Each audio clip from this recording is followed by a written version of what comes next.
grade. Welcome back to Art with Miss Yazel. I have a cool lesson for you today, and we're going to try to learn how to draw a room in 3 dimensions. But the first thing we're going to do is we're going to look at our ICAN. And our ICAN, you may not think it relates to what we're doing, but really it relates to every lesson that we're going to be doing from here on, because it is very important that you learn about safety. I can use art materials safely, especially when you're at home and you're working on your own, and you have to know what things you can use safely and what you cannot. You have to be aware of the fact that you are at home and that you maybe mom or dad are there watching, but you have to know what's safe and what's not. So I would like for you to be able to tell me what you think is safe and what you think is not. I know the first thing that boys and girls always think of when they think about safety in the art room is scissors, and because that's something we cut with and that can hurt you if you aren't using them properly. And you may have scissors at home that are not school scissors that you're using, that are mom and dad's home scissors, and you need to be very careful with that. We're not using scissors today, but you could complete this art project with something like crayons, colored pencils, or markers. And some of you I know do have permanent markers, so you have to be careful with those also. One thing that you want to make sure, of course, is permanent markers, so you don't want to use it and get it all over everything. But another thing that you may not think about is the fumes that comes from it. You don't want to put those too close to your face, and you do not want to breathe those fumes in. It can give you a headache or worse. So make sure that when you're at home, you are being safe with your art materials. So let's get to our lesson today. Our lesson is inspired by a famous artist named Vincent Van Gogh, and this is one of his paintings you may not be familiar with. It is a picture of his bedroom. You have to think about the fact that when artists were working, if they were painting a picture about outdoors, they may be outdoors working, or they may be working from a sketch that they created while they were outdoors. But what would they do on days when it was raining outside, or they didn't have the opportunity to go outside and see the landscapes, or be able to even have somebody sit for them to create a portrait?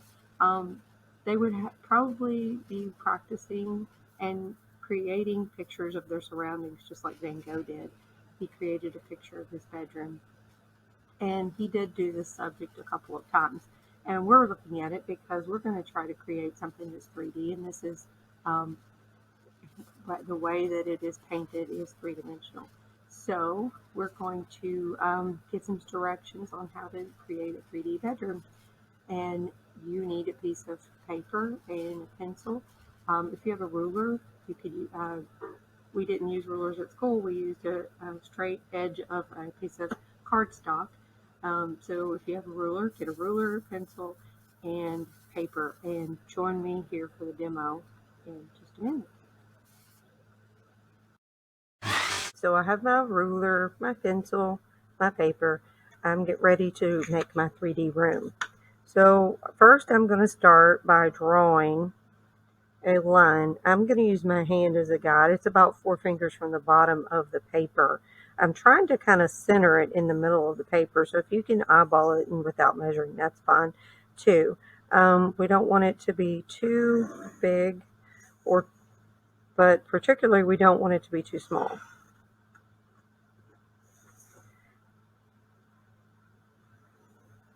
Okay, I'm going to measure. This is just so you can get an idea of where the lines are. This is an 11-inch piece of paper, and I drew my line about 5.5 inches long, and my rectangle is about 3.5 inches tall. About 2, and I didn't measure, so say you could do 2.5 from each edge there. 2.5, yeah, that would work. 2.5 all the way around would be perfect, but you don't have to measure it. If you can get it in the middle, pretty close to the middle, that's fine. So you're going to take your ruler and you're going to go from the corner of the rectangle to the corner of the paper. and draw a line. So what we're creating here is actually the back wall, the wall that is furthest away in the room, whatever room it is that you decide to create.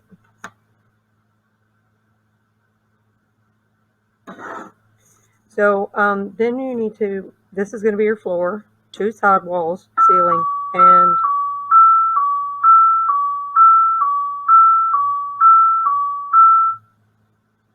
the back wall. So on the floor, I told them they could decide whether they wanted to leave the floor plain, they wanted to do some kind of tile or some wooden boards to make it look really three-dimensional.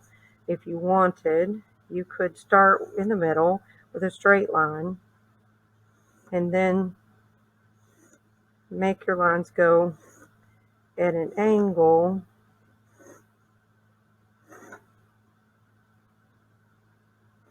toward the viewer. It would be much easier if you just drew your floorboards this way, and it would be a lot faster, okay? So if you like a challenge, then go for the way that I just showed you. If you would prefer just easy, simple floorboards, or if you want to leave your floor plain. I'm going to also show you, if you draw a trapezoid on the floor, it looks like a rug. You can't draw it as a rectangle because we're drawing in 3 dimensions, correct? So if you drew it as a rectangle, it wouldn't look like it was in perspective. So if you can see that, and I could color this in like it's a rug. But I probably shouldn't have done that because I'm not finished drawing and something might cover up the rug. So keep your furnishing simple. A bed seemed pretty hard, but Van Gogh's room had a chair in it, and if you want to try to draw a chair, that seems like something you guys can probably handle. The first step would be to create the back of the chair however you want. Rectangle, rounded chair, whatever. The seat of the chair is going to come out at us. So if we were doing a square shape for the seat of the chair, then it's going to be a trapezoid, just like the rug that I just showed you. So legs on the chair, in front of the chair. You can do the side of the legs if you want. But your choice how you create this chair, what it looks like. We actually do a chair project in 5th grade where we do this in cardboard and we make it pop out at you like a pop-up card. So this is just a drawn version of the same project. I would put a window on the wall back here, and if you want an additional window, then you are going to draw that on. And I am just sketching it out, but you can use your ruler.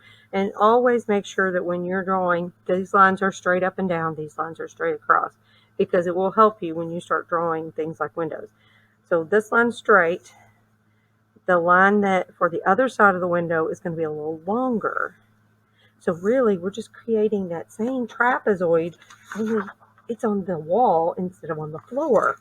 So that trapezoid is now going to be a window, because it's following the lines of the angle of the ceiling and the floor so that it looks like it's in perspective. So if you were to draw like the inside of the window like this, it would look like you could see out that window, right? So you've got some perspective going there. Then you could also put the crossbars and some curtains or whatever you want to add all those little fine details. I'm just showing you how to draw the bare bones so that you can go crazy with all the details. And I would love to see these. If you guys could email them to me at my email, or I have a Remind. You could also send it that way. I've got a few pieces of art through Remind, Camargo AR it's at Camargo AR, Remind, 81010, I do believe. So If you have any other details you could do animals in the room. You could do, I'm trying to think of other simple things that you maybe want to draw. If you're going to draw a bed, I would draw it on this wall back here so that it looks like, so that you're not struggling with the perspective. It's a lot harder to draw it coming at you because you have to do something called foreshortening, and foreshortening is very hard. So just like this right here, I'm trying to make the headboard, and it's hard because you have to think in perspective instead of how you know to draw it. Actually, this looks more like a bookshelf now. So, so we could turn it into a bookshelf. So think about all the details that you would like to add and see what you can come up with. And I don't expect these to be perfect. You're just learning how to do perspective. But if you want a practice sheet, I will also put a practice perspective sheet so that you can see how to draw cubes in space. And hopefully some point this year we'll get to do some more.